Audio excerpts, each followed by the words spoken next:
Hello and thanks for clicking on this video about what if Gon was raised in Meteor City. This is a what if story of mine and this video is covering the York New City arc. If this is your first time watching, there's a playlist with the whole story on my channel you can check out, but feel free to watch this one first to see if you want to stick around and watch the whole thing. Also, remember to subscribe and like to help out the channel. My goal is to get to 1,000 subscribers by the end of the year, so any help with that would be much appreciated. But that's enough talk, let's start the video.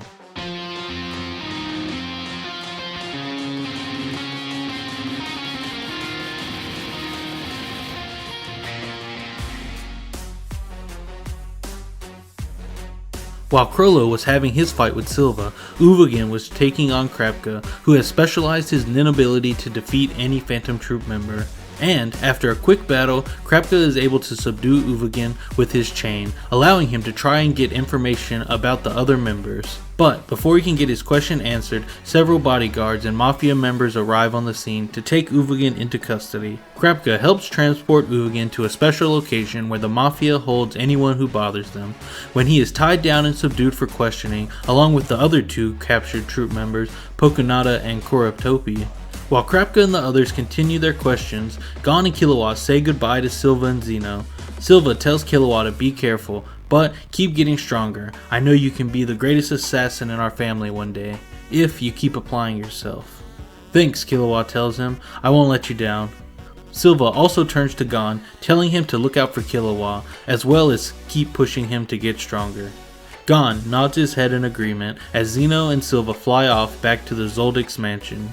Gon then tells Killua about the copy of Greed Island he bought and that he has an extra memory card since he got one for buying the game, and his Aunt Mitu sent a box of Ging's old things, which also had a memory card. Gon then asks, do you want to play it with me once we finish helping Kurapika? Of course, Killua says, I can't wait, I'm sure it'll be fun. Killua also asks Gon if he can practice a new move he's been working on. Yeah, Gon says, I'm excited to see what you thought of. Back in the interrogation room, Kurapika has realized Uvogin isn't saying anything, so he decides to start interrogating Pokunata. Kurapika tries fighting their hideout or what abilities they have, anything like that, but she isn't cracking. She is, however, able to get information about him, using her secret Nin ability to read Kurapika's memories, finding out his Nin ability and how it works, how he beat Uvogin and that Gon and Killua helped him with his plan. She does this all without Kurapika knowing anything. So with this information, she forms a plan to escape and get as much information back to the troop. Kurapika assumes he won't be able to get any information from her either and decides to try Kurapika. But the Mafia bosses tell Kurapika that Kurapika died while they were interrogating them. They also didn't get any answers. Kurapika asks what they should do now, and they tell him they plan to torture Uvogin next, so hopefully he will talk. Don't waste your time, Kurapika warns them. Nobody's talking. Maybe not, they say, but the boss wants us to try regardless. Kurapika leaves them to their work and goes to find Gon and Killua. But before he can do that, he uses his hunter's license to go to the official hunter site and get in contact with Hisoka and set up a meeting.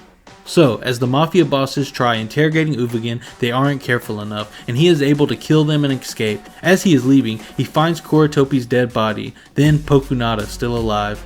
He releases her as she explains what she found out about Kurapika. Uvogin tells her, I'm going after the chain guy again. I just got surprised and I didn't take him seriously. This time will be different. And while I destroy that kid, you go tell the boss what you found. Pokunata agrees and grabs a disguise and sneaks out of the building, while Uvogin rushes to find Kurapika, who is currently talking to Killua after his training session with Gon. Killua is explaining that Gon just left when Uvogin bursts through the room. Kurapika pushes Killua out of the way as Uvogin rushes towards them, slamming Kurapika out of the room and into the streets. Uvogin looks at a terrified Killua, warning him to stay out of the fight, or else he'll die too, then follows after Kurapika. Killua sees Uvogin going after his friend, but he's too afraid to help Kurapika. He tries to move his body, but he's unable to, and only able to hear his family's training in his head. If someone is stronger than you, run away. Never try to fight someone you have no chance of beating. So, Killua stands frozen, watching the fight between Kurapika and Uvogin. Kurapika stands up and heals his wounds, as Uvogin screams out, I won't let you get an easy win this time. I'll keep an eye on those chains and we'll see if you can win. Uvogin rushes Kurapika, who is able to enhance his body enough to dodge the attacks and fight back, But he is still tired from using his Emperor Time ability earlier, so he's weaker than in the first fight. Kurapika tries using his chain again to catch Uvogin, but every time Uvogin is ready to avoid it and punishes Kurapika for trying. Killua is still watching from the room, wishing Gon or someone would come and help Kurapika, but he knows Gon left earlier to go get some food and won't be back anytime soon. Killua's head is pounding as he tells himself to do something. Why won't my body listen? What's wrong with me, he thinks, as he sees Kurapika taking more and more damage. Kurapika tries to heal his wounds, but Uvogin leaves no openings to do so, constantly attacking and keeping Kurapika moving. Killua gathers all his nin, but nothing works to calm his fear, as he still hears his brother's words. Run, you can't win, Killua. When finally he realizes he can sense his brother's nin inside him, Killua places his hand on his head, and his brother's words get louder. You're weak, Killua, run. But he finally finds it and pulls a needle from his head and is shocked. This must be one of Illumi's nin needles. Has he been manipulating me this whole time? How long has this been here, he thinks. But the words in his head has stopped and he takes a step forward, still afraid but able to fight. Uvogin has grabbed Kurapika and is taunting him for being so weak as he twists Kurapika's wrist so he can't use his chains. He yells out, "Get ready to die, kid," when a sudden shock hits his whole body, paralyzing him momentarily. Killua uses his new nin ability and tases Uvogin and grabs Kurapika, moving him to safety. Kurapika quickly heals what damage he can and thanks Killua. No problem, Killua replies. Let's beat this guy. Uvogin laughs. Huh, you're still not enough, kid. That electricity's cute, but it can't cause any real damage. I warned you. Now you're gonna die, just like your friend here. Uvogin rushes forward, and Kurapika and Killua both jump to different sides. Killua using his rhythm echo to confuse Uvogin as Kurapika tries fighting with his chains. Uvogin and Kurapika fight back and forth as Killua constantly annoys Uvogin with fake attacks and quick hits to keep him on edge. Until he has charged up his electricity enough to tase him again. He rushes forward as Uvogin tries hitting him, but only hits his rhythm echo copy. Killua punches Uvogin with a huge electric blast, paralyzing him again and giving Kurapika enough time to use his judgment chain on Uvogin.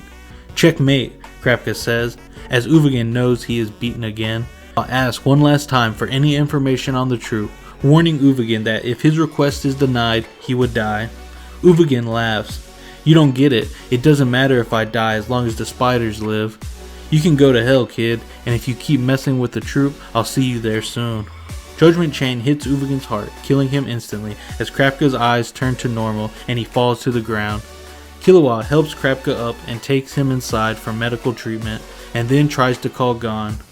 Gon is sitting in a restaurant waiting for his food when he sees a blonde woman run past the window. That's Pokonata, Gon thinks. This could be bad. Gon follows after her, hoping to stop her before she reaches the troop's hideout. So next week we're going to see how Gon handles Pokonata. Remember, if you got this far, leave a like and comment. But most importantly, subscribe and check out all my other videos. That's it for today. I hope you enjoyed the video and I'll talk to you later.